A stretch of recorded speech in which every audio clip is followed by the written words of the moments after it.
It's not easy being the fastest quarterback you've never seen. I'll be right back.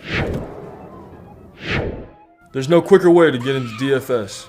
Play Super Draft today and see for yourself.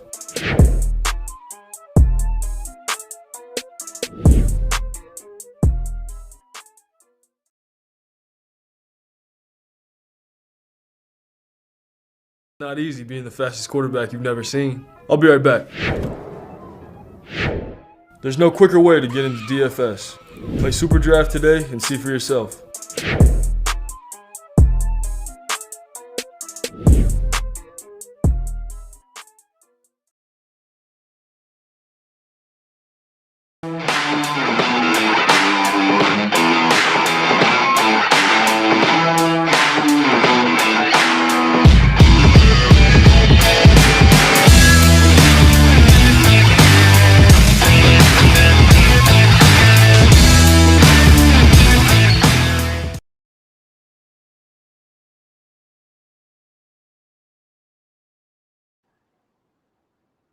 Well, it looks like it's just going to be me today, and I don't think my mic is working good. So if you're giving me feedback, let me know how my mic is sounding.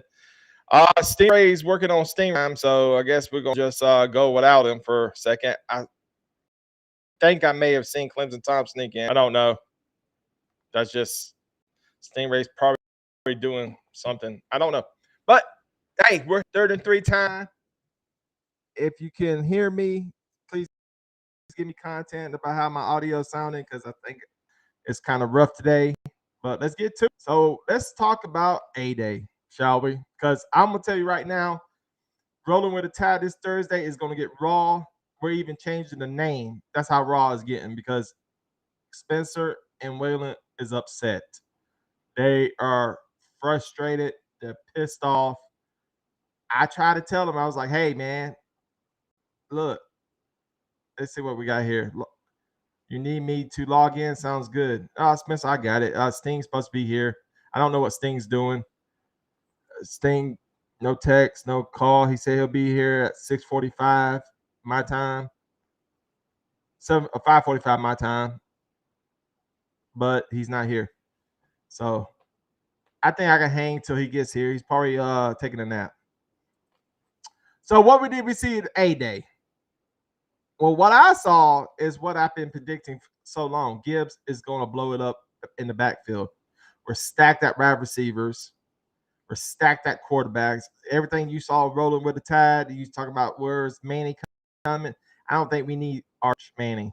We're good at the quarterback position. One problem I did see, and nobody has brought it up, and we will bring it up at the new show called Rolling with the Tide. You'll see what we're going to call it. It's going to get raw.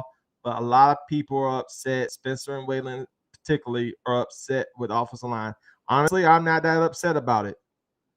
However, because, you still got May, June, July, August, September. You got 5 months to fix this problem. And plus, you have second-string players out there. You had the whole team playing. Of course, you're going to see some mess-ups. You're going to see people mess up. But what I like to see is all this talent that Alabama has is great. I think we're gonna have a great season, but there's 2 guys. Like I said, next week we are not gonna get nice. We're not gonna get nice. I'm probably gonna get yelled at a lot because I'm gonna be on the side of Alabama. You know how I roll. However,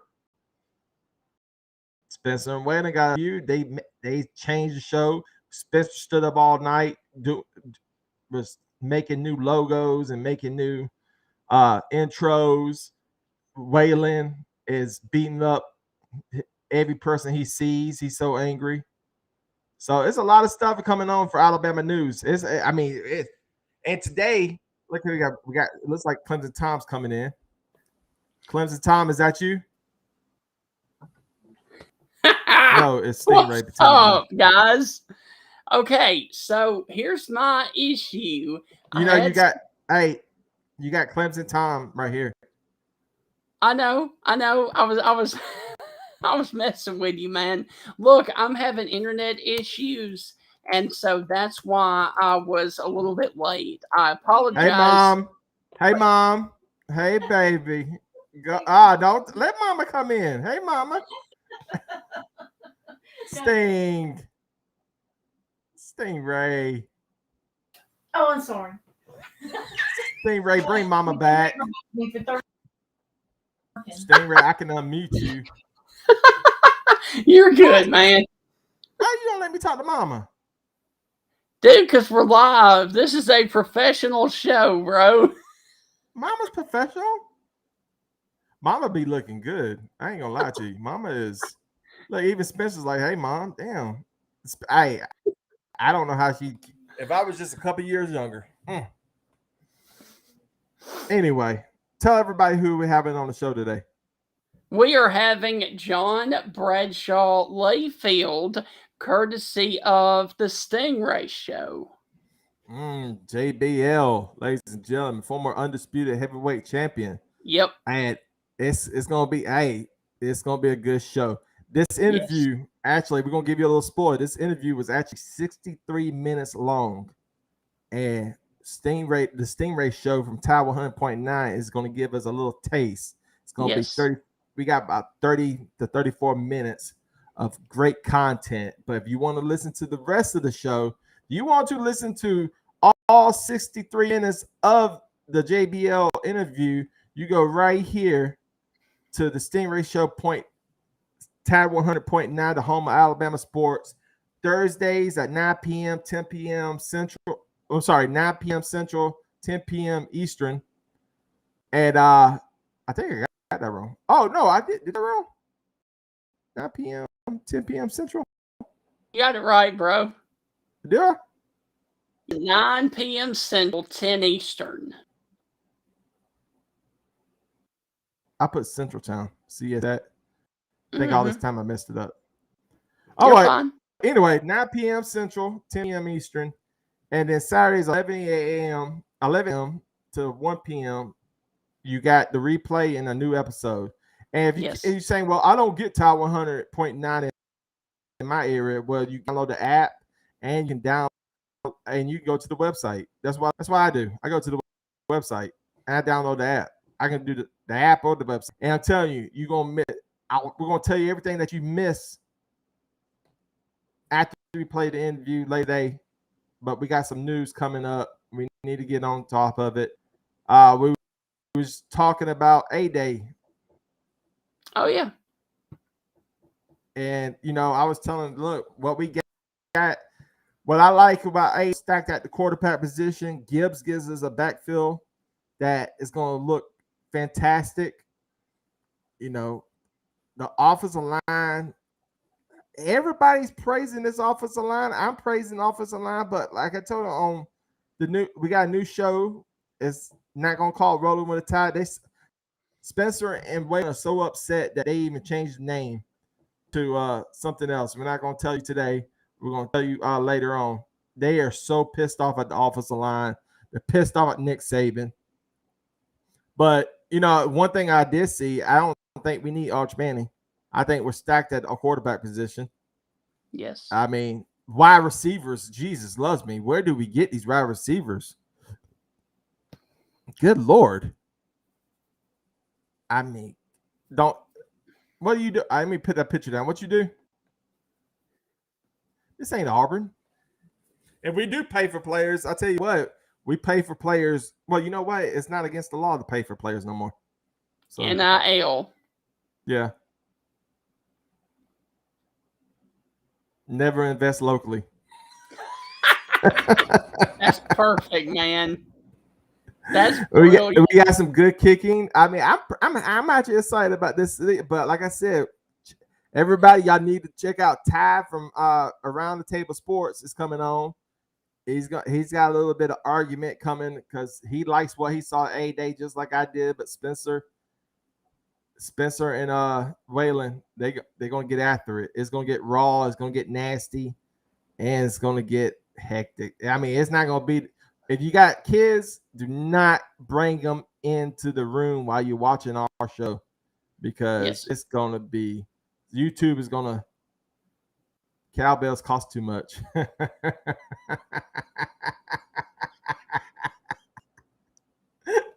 Oh, State. Hey, That's what got Stingray to the ball right there.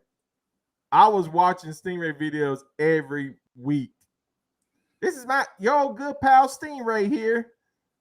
I was watching those suckers every day. I love. What you gonna do, brother? What you gonna do? Do you know how loved you were?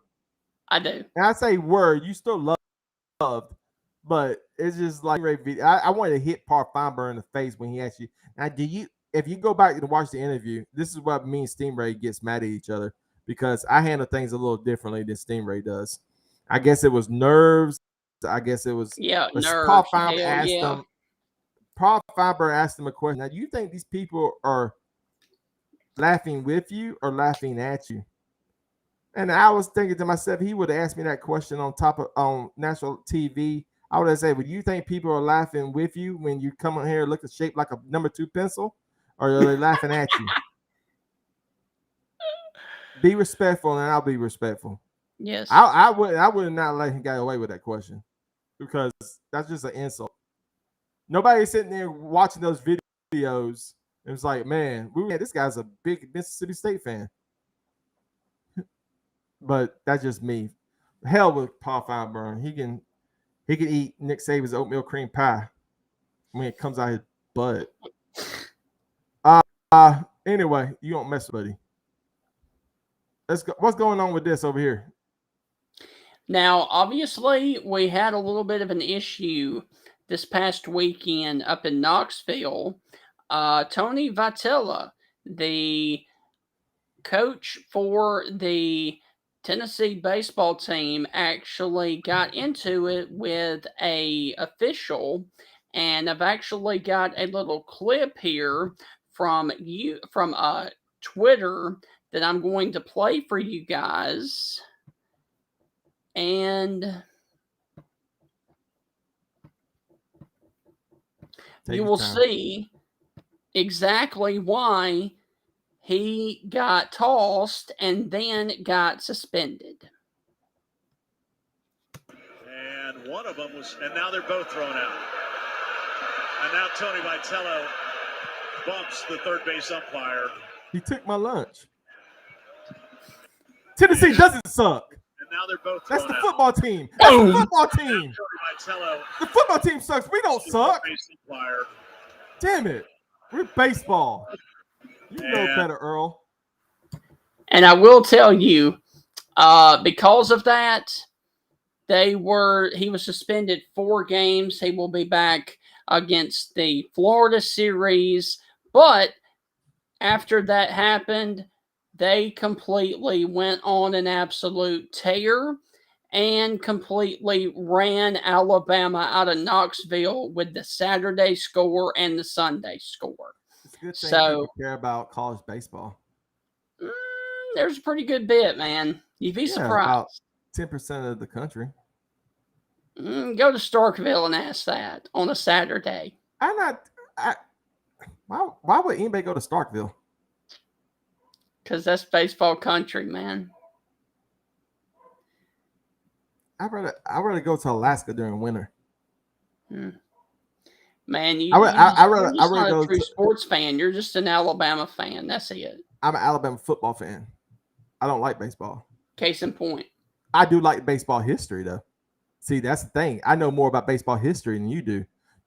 I was telling you to watch 61, and you didn't even know who Roger Maris was. That's because I'm a college baseball fan, not major league. So all that American history, you're just going to forget about it. I hate, I may not like baseball, but I do realize that baseball is American history. Yeah. Baseball is up there with the Revolutionary War, the Civil War, Civil Rights Movement, the Trail Tears, whatever major historic moment, first black president, every historic moment, baseball's a part of it too. Mm-hmm. So, that's just baseball's American history, and I love history. So yes. I love baseball history. So let's see what's going on. Cowboys. Spencer's in the chat room today. It looks like only Spencer Stingray, who won the series between Bama and UT. He just answered that. UT. Bama took the Friday game. And then Tennessee blasted Alabama Saturday and Sunday. He just answered that again. Okay, so Spencer's the only one in the chat room. So look, hey, guess what? You know, Alabama's looking good. I'm gonna get my butt handed to me Thursday night. Auburn fans, I tell you right now, you do not want to watch this episode because we're gonna get on your butts too, because we don't give a damn about you or your feelings. Okay, we piss on those damn trees. It's gonna get raw Thursday. Raw. Do not have your kids on while you are in the room watching Well, it's not Rolling with the Tide no more. They changed the name. They did everything. They called me up, told me, hey, guess what? I'm changing the name. I'm changing everything. We're gonna get raw. So I'm telling you right now, if you want to listen to some arguments, you want to see some fighting, because it's 2 against 1. I like what I saw on A-Day. Waylon and Spencer did not. Fans, you need to tune in right now. Go Thursday night, 7 p.m. New name, new logo, new everything. And if you won't comment in, disagree with us, I don't care. Help me out. They're the ones that are going to come over here and try to fight me. And Ty Hayes from Around the Table Sports is coming on. They don't even like the music. They don't even like the music. He did a new intro, and he didn't even like the new music that he put on there. We don't like the music of Auburn. We don't like the music of anything. This is bad. They don't even like Alabama music right now. They so mad at Alabama, they cursed the country music band. Stingray, where you go? Where you go? I'm right here, man. All right, so Stingray, set us up.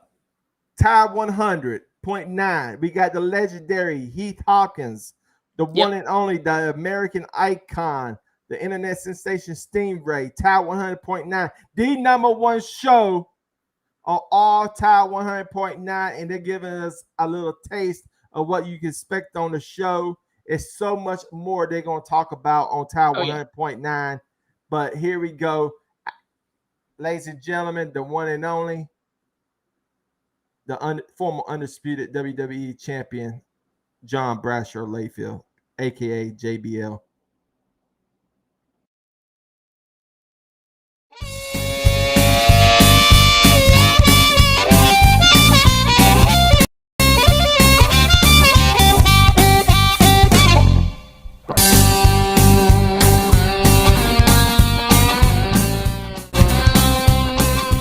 Now, we are about to talk with the longest reigning WWE champion in SmackDown TV history. He is also a former football player, a retired professional wrestler, American businessman, television personality, and is also featured regularly on Fox News Channel and Fox Business Network, and he was inducted here recently into the WWE Hall of Fame. Ladies and gentlemen, Mr. John Bradshaw Layfield. Mr. Layfield, thank you so much for joining us today. I have no possible chance of living up to that introduction, but thank you very much for those kind words. Yes. So I've got to ask you, obviously, we're on the air right here in Tuscaloosa. And when I first reached out to you, you said that your dad was a huge Bear Bryant fan and an Alabama fan. Talk about that briefly, please. Oh, yeah. My dad was my dad passed away a couple of years ago, but he lived to be 88 years old. But he loved college football. In fact, he was at the Cotton Bowl, one of the first dates he ever had with my mom, when the guy came off the bench back in the 50s. And my dad was there for that game in the Cotton Bowl.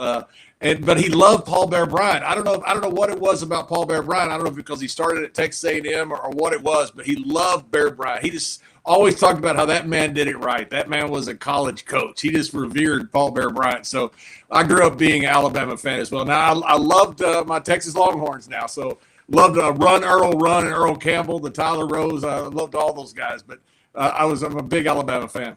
Yes. You know, I believe I remember seeing this. I think you could probably find it on YouTube somewhere. But that guy that ran off the bench, I can't remember his name. He was the captain, and they brought him on the Ed Sullivan Show to find out why he did it. And his answer was great. I was so filled with Alabama, I just couldn't take it. Yeah, that's why he came off the bench and made that tackle.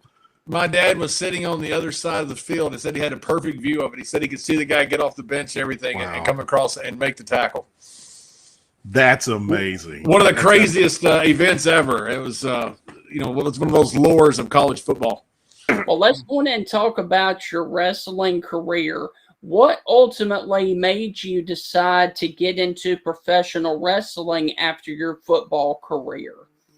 I'd always been a wrestling fan. I grew up, one of my youngest memories was my grandfather in Sweetwater, Texas, watching KTVT Channel 11, and it was the Von Erichs. It was Fritz Von Erich before the kids debuted, and I remember like it was yesterday when Kevin first debuted. I got to catch some of the Funks wrestling. We were kind of in the middle of the Funks territory and the Von Erichs territory, so I grew up a wrestling fan. I just was hoping I'd play pro football, for my career. And then when that didn't work out, I thought I got a chance to do something that I've always wanted to do since I was a kid, and hopefully young enough and still healthy enough to play, to go into wrestling and make some money at it. Yes. Thinking back to those days, I always heard Steve Austin talk about the Sportatorium. Was that kind of a legendary venue for you to wrestle in? Beyond legendary. I tell you, growing up watching Fritz and all the guys who came through Dallas, that was the one place I wanted to be. That had more appeal to me, and maybe just because of my ignorance and not having, we didn't have proliferation of cable television back then, so we didn't have, 50 channels. Right. I'd heard of Madison Square Garden, but the Sportatorium to me was the biggest venue in the world. So when I got to wrestle there, I thought this is an absolute dream come true. What does the Sportatorium look like now? Is it just a vacant lot? Is it still there? It is completely torn down. There's nothing there. I went by it about a couple years ago just to see it on Katie's and Industrial. It was in a bad part of town. There's a liquor store across the street. It was, oh my God, it was so hot in the summer and it was so cold in the winter. Elvis played there. I mean, it was a great musical venue. It was decades past its prime by the time we were there, and even by the time the Von Erichs versus the Freebirds in the mid '80s was so hot. That building was a dump then, and it lasted a lot longer and probably shouldn't have, but it was a great old venue. Yeah. Well, to follow up with that, what are some venues that you really enjoyed? Because you were in Germany, you were in Japan, of course, all over America. What are some of the venues that you really enjoyed and kind of soaked it all in? The Garden, Madison Square Garden, and no doubt about it. Once I started getting around, I realized how important Madison Square Garden was. And when I went there the first time, they still had the doctors there that took blood pressure for Muhammad Ali and Joe Frazier. Wow. Back in the fight of the century back in 1971. And I just remember thinking, oh, my God, you got to be kidding me, man. We're in Madison Square Garden. This is unbelievable. Korakuen Hall in Japan. It wasn't – Budokan was a bigger hall, but Korakuen was where everybody – you had to make your name there. And every group would come there with their big show. Earl's Court in London was a huge venue. And the Staples Center. I loved wrestling at the Staples Center. In fact, Eddie Guerrero and I held the attendance record there for quite a few years. That's awesome. Well, talk about your days of joining the WWE. What was that like for you joining that company? I had wrestled all over the world. I'd wrestled in Japan, I don't know how many times, 20, 30 times probably. I wrestled in Mexico, wrestled in Texas. I wasn't making much money, and I wrestled in Europe. Was the first big break I got working for Otto Vance and Peter William over there. I spent 2 years over there wrestling, living in a caravan, a camper, just outside the venue. We'd wrestle the same building 8 straight weeks, every single night, same people every night. And then I finally got the call to come to WWE in 1995. And I remember thinking I was ready.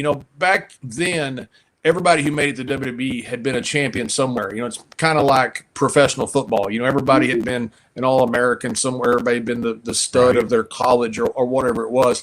And that's how it was then. And when I got there, I thought, I'm ready for this. And then that first WrestleMania, when I saw Shawn Michaels rappel from the ceiling and he and Bret Hart had that 60-minute Iron Man match, I just remember thinking, this is so far over my head. I have no business being in this company. I just remember thinking, this is beyond me. It was almost a feeling. I remember being in awe of it but also thinking, I'm not ready for this. It was pretty overwhelming. Yes. I want to follow up with that. Who was one guy that you always enjoyed watching growing up, and then you got in the ring with them and like, oh my gosh, I am about to wrestle? Who? Kevin Von Erich, no doubt Wow. about it. It was the first match we had was for a title, NWA North American Heavyweight title, and I remember sitting across the ring from him, and I was so in awe of him. It wasn't a very good match, and I felt bad about that for years, and it wasn't because of Kevin, obviously it's because of me. I was just in awe of him. I wanted to ask him for a photo and an autograph. I grew up watching him. I remember him debuting, and I was just in awe of it. And I thought, I'll never let that happen again. And I was out there, the first live Monday Night Raw I was with Undertaker. And I remember kind of feeling the same way. That purple haze comes up. It's dong, dong. It was right after WrestleMania. He had wrestled Diesel in this incredible physical match. And there I am there with him. And I remember thinking the same thing. I'm at least going to err on the side of aggressiveness. And so after that, I kind of got over it. But that first time with Kevin I was a deer in headlights. Talk about your transition going from Bradshaw to the heel JBL. How much of a challenge was that for you initially? It was tough initially because nobody bought it, and that was the problem. Oh, wow. People had seen me as Bradshaw, the beer drinking partner of Ron Simmons for so long. They knew we were good friends. And when I first transitioned to JBL, it happened so fast that nobody really bought it.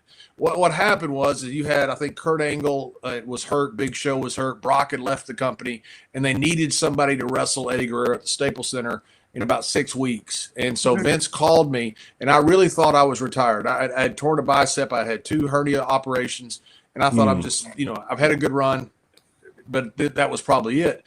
And at the time, I was also doing a lot with the troops overseas. So I was going over every Christmas to Afghanistan and Iraq, and I thought that's going to be my role, which was fine with me. And Vince called and said, we need somebody right away.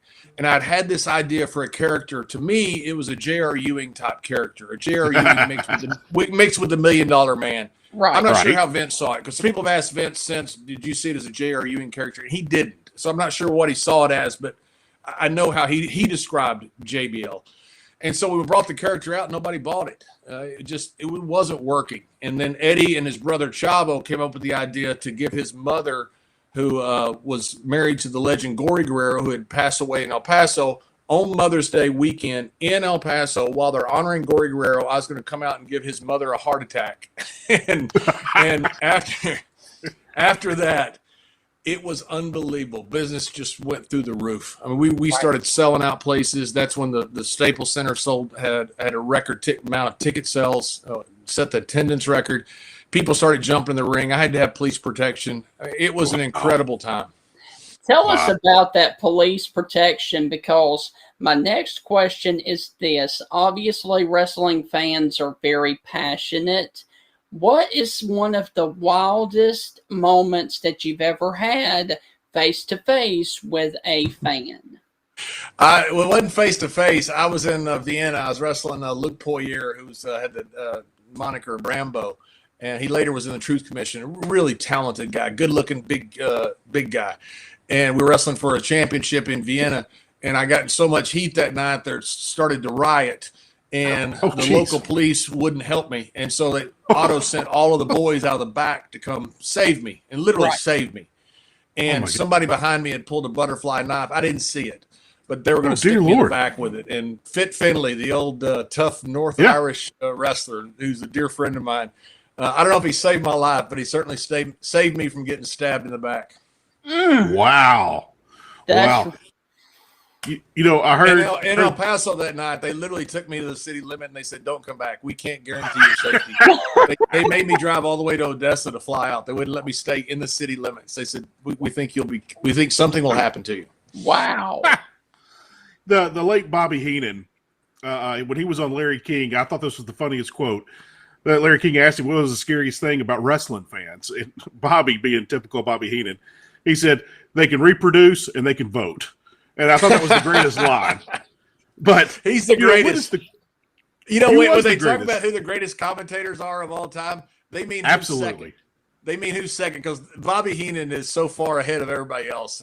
Jerry Lawler may be second, but Bobby Heenan is far and above the rest of the world. We will get to the King very shortly. Hey, fun thing. What was your favorite match that you ever had? A couple. The first match with Eddie Guerrero, it happened. It was the one that was so bloody. It was something that I knew was a one-off if it didn't work.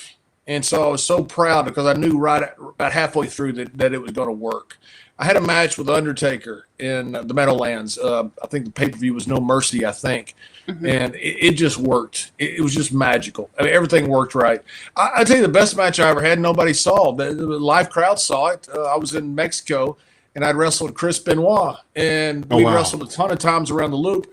And we came out of the ring that night, and Chris walked through the curtain and just raised his hands over his head. And I've never had a better match. Everything worked perfectly. And the next night, we're still in Mexico. We tried to go out and do the same match, and we fell flat on our face. So I don't know what happened that night, but it was just – I remember it like it was 2 seconds ago. It was just magical. Sometimes you just have these things happen, and you remember it until the day you die. Wow. With that, who was your favorite opponent? Probably Undertaker. Right. Eddie Guerrero was, it's hard to say. I got to wrestle so many great guys. Shawn Michaels was just amazing. I was so proud and happy that I got to do a storyline with him before I and he retired. I got to wrestle Undertaker so many times, and Eddie Guerrero. I had fun with nearly everybody I was in the ring with. Ron and I had some great times. We had some great times with the Dudleys in and out of the ring. We had fun. It was just, business was fun to me. It was fun to Ron. Simmons, my tag team partner. We just enjoyed being out there. And I've got a question that comes in from Joey, who is part of the CTS Sports Room. He wants to know, why, in your opinion, do you feel like that Vince McMahon went more towards Shawn Michaels rather than Bret Hart? That's a terrific question, and that's a timeless question. I'm not sure it can be answered by anybody but Vince. Obviously, okay. I can't read Vince's mind. I know what played out. Yes. I don't know why he didn't go with both. Yes. And I don't know if that was the plan. Because when he had Rock and Stone Cold, he went with both. Right. When you had Hogan and Warrior, he kind of went with both. He kind of went with Warrior, WrestleMania 6, but he kind of went with both. And I'm not sure it was an either or. I think Brett thought it was, and maybe it was. I love Brett. Brett was a terrific champion, and I remember when we lost him to the WCW, I thought, man, this may be it. Yes. I'd never seen guys leave a territory like that, like you had Scott Hall and Kevin Nash leave, and you had Hogan over there, which he'd already left, but he showed up in WCW. And then you had Bret Hart, who's this incredible champion who had been a cornerstone of our company, leave as well. Yes. It was an incredible time, and I'm not sure why. It was something. I'm not sure if it was an either or it was just, hey, we're going to go with Shawn at this time. Right. And another question that he has is, what was going through your mind at Judgment Day 2004 when you were fighting Eddie Guerrero and he got busted up so bad? I didn't know how much blood he lost. Yes. It's crazy to say. I was, I'm obviously closer to him than anybody, but maybe Nick Patrick, the referee. I guess it was Nick. I'm sure he was refereeing most of my matches. Yes. I didn't realize how much blood there was until I saw it back. I knew there was a lot of blood. I mean, I knew there was a lot of blood. I'd been busted open a couple times from the title belt. And when I saw it back, I realized how much there was. Now, when I got to the back, Eddie collapsed, and they put him on a gurney. He was fighting the doctors, and they said, go talk to him. And I said, I don't know. What do you mean to say? And I walked in there, and Eddie right away got called me. He goes, hey, S.A., good match. And I said, Eddie, they got to take you to the hospital. He said, okay. And that was it. I was so happy because I thought he may want to fight me too. I don't know. But he was calm. He was very proud of the match, but I did not realize how much blood had been lost. Right. Well, let's go ahead and talk about something that's happened recently for you. Talk about what it meant to you to be inducted into the WWE Hall of Fame, please. Well, Vince McMahon called me, and he said, "Hey, I want you to come to the Hall of Fame." And I said, "Yeah, whatever you need, boss." And he goes, "You're going in it." Well, in that case, I said, "Well, in that case, I can make it." Right. But what did it mean to you to be inducted? My whole life, I wanted to be a wrestler. You know, I remember my youngest memories with my grandfather watching wrestling and watching Fritz von Erich. And so for the end of that culmination of that journey, my grandfather passed away before I ever got a chance to wrestle. But for that whole journey to come to fruition with being in the Hall of Fame, that's for me a dream come true. I mean, it's just when I look around and I see people like Bruno Sammartino and Andre the Giant and Hulk Hogan and Undertaker and Stone Cold, and Shawn Michaels and Buddy Rogers, and I look at that and realize I think they made a mistake. I'm not sure. I'm not sure I shouldn't be buying a ticket to come look at these guys' statue, but it's an incredible honor to be in there. Words would not even suffice. I don't know the right words to say how grateful I am to be in the Hall of Fame. JBL, I just got to ask you, for your personal opinion, who is your top 4 guys? Who's your Mount Rushmore of guys that you just think are the greatest wrestlers of all time? I think the top, 2 or 3 are easy. I think Bruno Sammartino. Nobody can sell out the Garden 187 straight times. That's something he was the cornerstone the WWE was built on. You know, Buddy Rogers was the hottest heel in the world, and he took the title off the right heel. But what a run Sammartino had! I mean, that will never be equaled. And Hulk Hogan, Hulkamania was what gave this rise to this entire WrestleMania that's going on. It's just incredible what Hulk Hogan meant to this business. And then I think you get into some gray areas. Where do you put Stone Cold and The Rock and Shawn Michaels, Ric Flair, and Undertaker? I think getting to 4 people, just 4 people, is pretty tough. And Jack Briscoe, where do you put Jack Briscoe? Who was a great Harley Race, great NWA champions. I mean, there's been some wonderful champions. To me, it's really hard to narrow it down to 4, but it's hard for me to argue in the top 4 that you should have Bruno and Hulk, and probably Stone Cold. But then I start saying, and then probably the right. So it's tough for me. It's a wonderful debate. I'd be happier listing a top 10 than I would a top 4, because 4 is pretty tough. Right. Well, obviously, we've got a lot of stuff coming up. What is in the future for JBL? Well, you're down there in Alabama, which I understand Conrad Thompson, hadn't he bought the state by now? I think Billionaire Connie, is pretty much owns the Southern United States right now. So, I have a fun podcast I do with Gerald Briscoe. We have a lot of fun interviewing old guys and like us, as contemporaries. And that's fun. That's fun for me. Mm-hmm. My biggest thing I want to do in the next however long I have on this earth is I'm working with this wonderful group in Memphis. I've worked with some of the worst child poverty in the world down in East Africa, Malawi, Tanzania, Zimbabwe.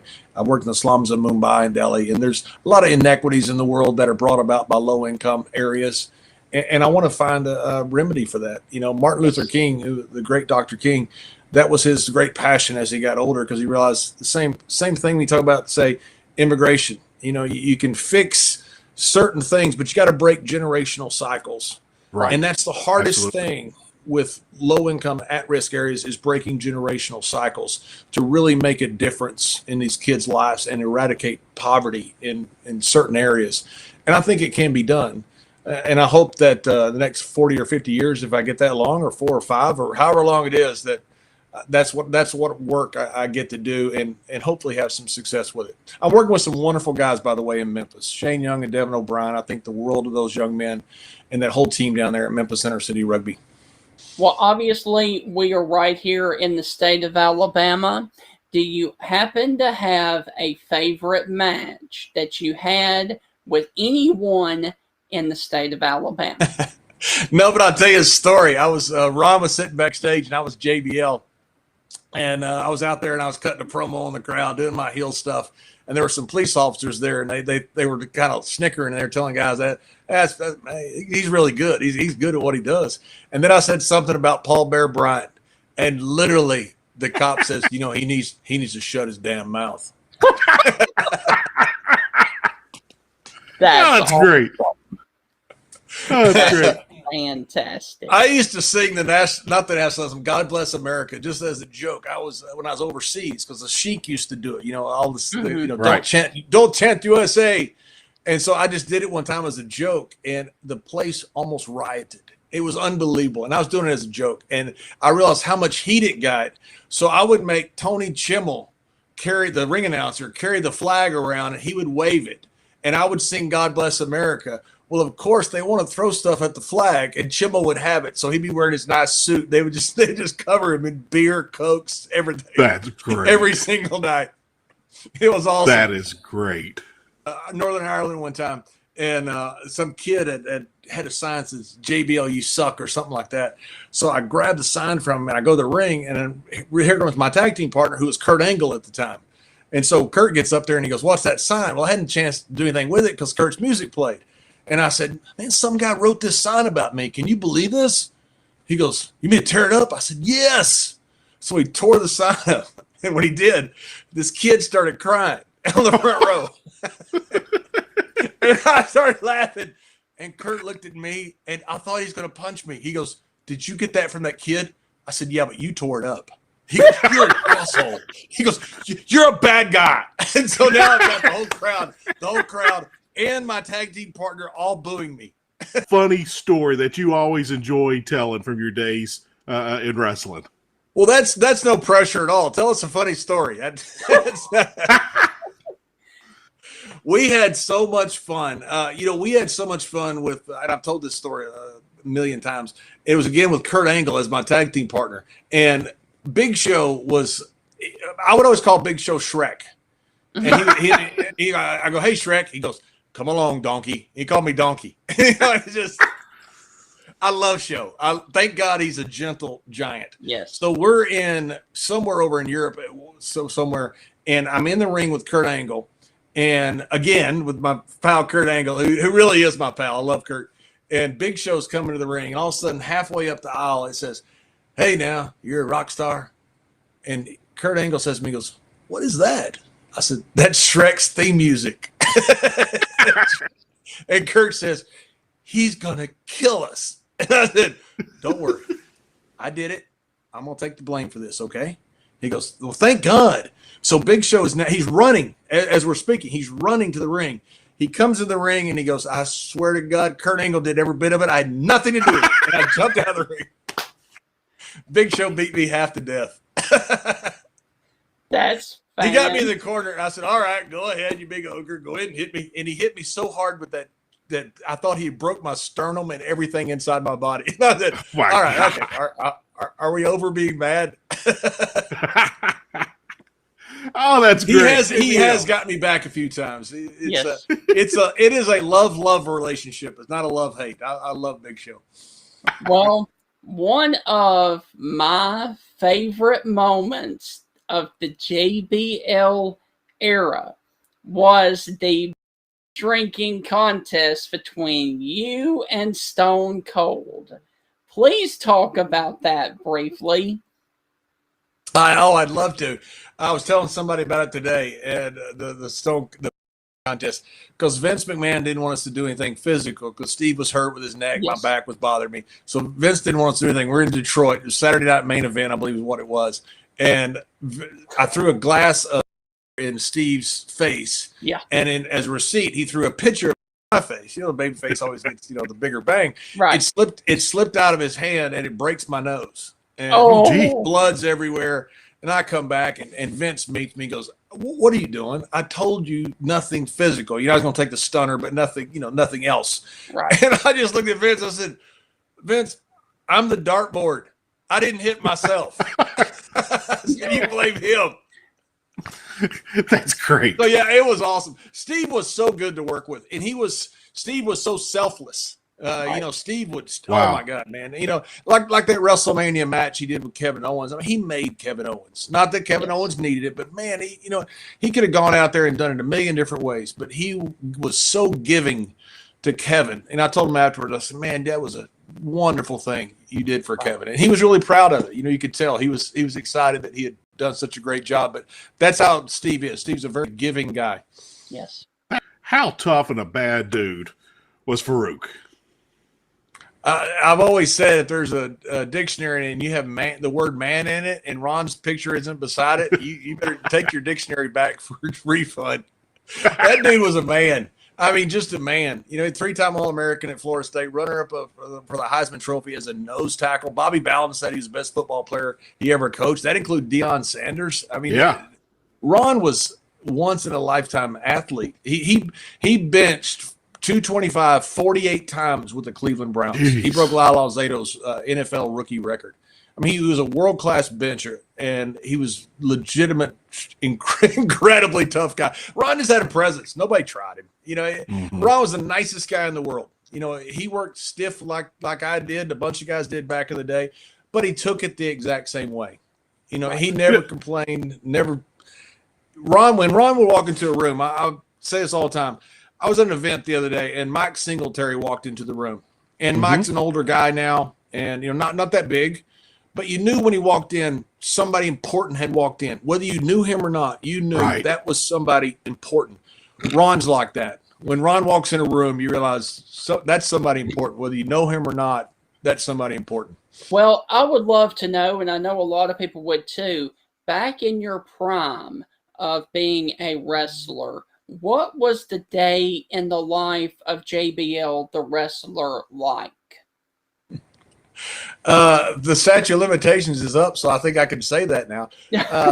We were is Groundhog Day. Yes. When we lived in Europe, it was really Groundhog Day, and we'd wrestle every night in the same venue. So we would wrestle. We go out to some bar or a restaurant and stay out till 2 or 3 in the morning, then get up at 10 or 11 o'clock, work out, then go to the arena, wrestle, do it all over again. And when we were at WWE, it was basically the same. You'd wrestle somewhere, you'd either drive 4 or 5 hours to the next town, sleep as long as you could, get up, go to the gym, get to the arena, do it all over again. It wasn't a glamorous lifestyle. It was a lot of fun because we didn't have internet. And so all we had was each other. And so that's why you hear the great road stories about when we were there, because we didn't have the ability to get on our phone and check news or be on social media. We didn't have social media. Right. And a quick follow-up to that, how much training was involved? You said going to the gym. How often would you stay? How long would you stay in the gym every day? 45 minutes to an hour. I've always been just I'm a very simple guy. So is Ron as far as the gym is. I think multi-joint compound movements, just like Arnold and Franco were pretty successful with what they did. And people add a lot of bells and whistles to it, but they always go back to multi-joint compound movements. And it's not rocket science. You train hard and you eat decent and you get bigger muscles. Yes. Talk about your feud, please, with John Cena, and especially the I Quit match.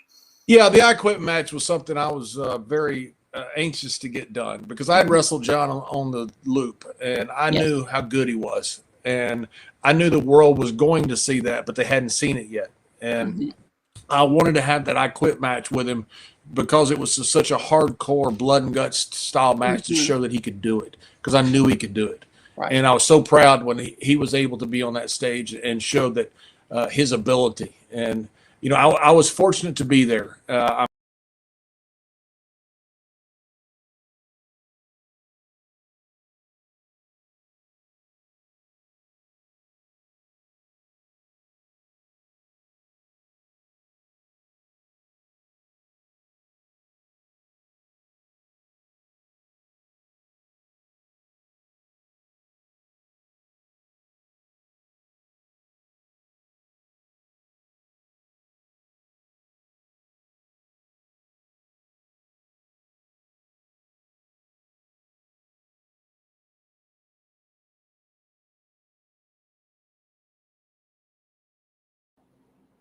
Well, as I said, it's going to be a great interview. You just got a little taste of what to expect from JBL. He's going to be on Tile 100.9 right here. Check it out.